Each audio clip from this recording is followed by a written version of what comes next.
CNN's Ed Lavandera is at the U.S.-Mexico border in El Paso, where thousands of migrants are crossing into the U.S. each day, and authorities are struggling with how to respond. The city of El Paso, Texas, is experiencing a major surge of border crossings as the projected end of a Trump-era COVID restriction draws closer. Migrants have been barred from entering the U.S. more than 2 million times since March 2020, when Title 42 was enacted. And in recent days, an average of almost 2,500 migrants a day have been moving across the border between Mexico and the U.S. through El Paso alone. Title 42 is only going to make that situation worse, where they're going to have more apprehensions. And so we're going to see a lot more releases into the community, and we're not prepared for it. Just 3 weeks ago, according to Customs and Border Protection, the 7-day rolling average was fewer than 1,700.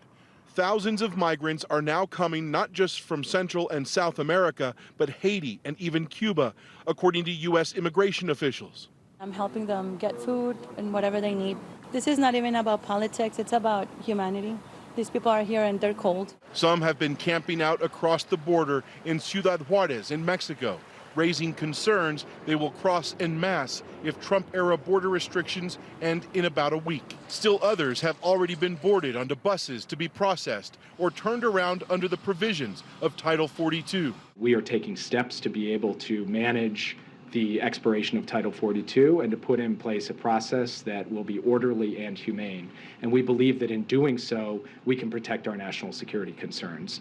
Homeland Security Secretary Alejandro Mayorkas arrived in El Paso today and says he's meeting with Customs and Border Protection, local officials, and organizations. For now, the immediate problem is housing and managing a large influx of migrants. If the court cases get resolved and the courts allow Title 42 to be lifted, we're going to see thousands of refugees for whom there isn't shelter. The director of a local El Paso shelter says Border Patrol recently dropped a busload of migrants at his doorstep, and he's worried he'll soon have to turn people away. We're going to have to say no, not because we want to, but simply because we don't have space. The reality is there's just too many people.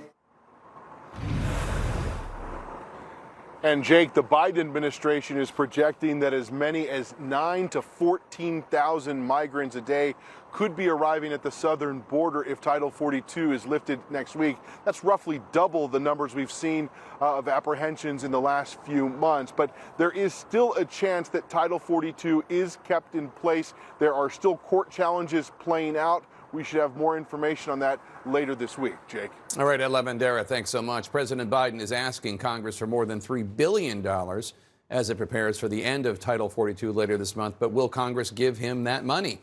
CNN's chief White House correspondent Phil Mattingly is back with us. Phil, what is President Biden planning to do with the $3 billion? Jake, it's a significant request that underscores the scale of what administration officials are seeing may happen in less than a week. And the reality behind that request is it's part of a broader funding request that is currently very much in the middle of congressional negotiations to try and assist in border management, for technological infrastructure as well, surging personnel down to the border, something that's been underway, all part of an intensive behind-the-scenes process administration officials have been engaged in over the last several weeks, and frankly, for much of the administration, just for this moment. Ed mentioned that there's still some questions in terms of how the courts are going to end up here. For administration officials, they aren't necessarily paying attention to those questions. They are very much preparing for this to happen on December 21st. How is Congress responding to the request, at least so far, from what you can tell?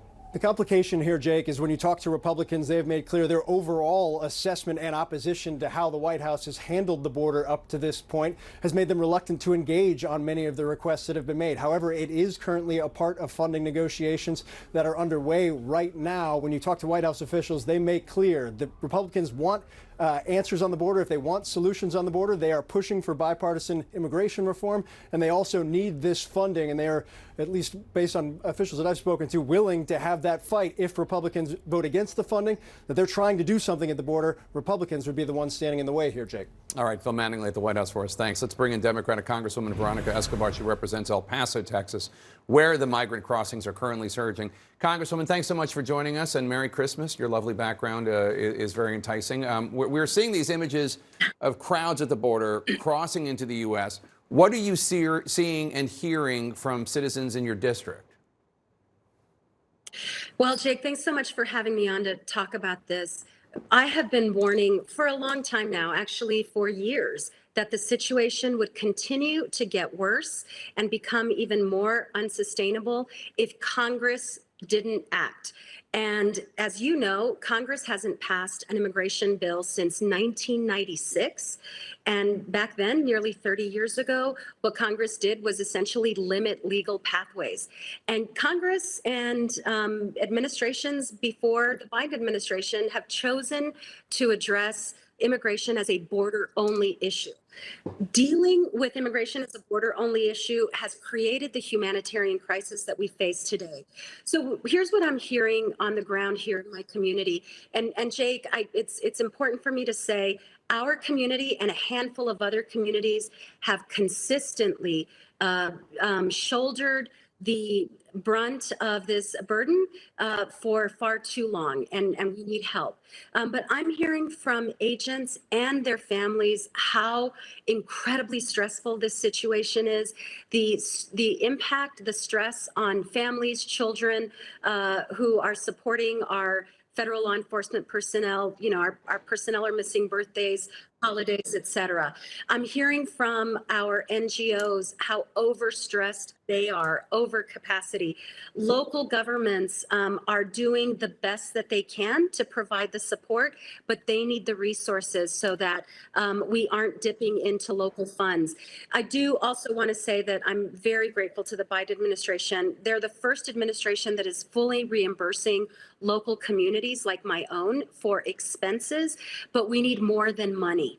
We need legislation and we need more innovative solutions, which I have provided to the administration and to appropriators. As you note, El Paso does not have the capacity to absorb all the people crossing into Texas, even with the reimbursements going on. In fact, in El Paso, border encounters were up 280% in October when compared to the same month last year. And then today, a reporter saw a group of migrants who made a makeshift camp in a parking garage as local shelters were completely overwhelmed. That group was later kicked out of the garage.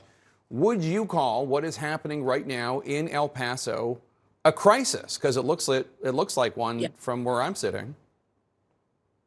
Yeah, it's absolutely a humanitarian crisis. When we have people sleeping on the streets, that is an unacceptable situation for them, for the community, and there is a solution to this. We have done a great job as a community of essentially helping move folks between what Border Patrol is doing and what the County of El Paso is doing to make sure that migrants are getting to their final destination. Because as you know, Jake, El Paso isn't their destination. They are reuniting with family across the country as they await their asylum hearing.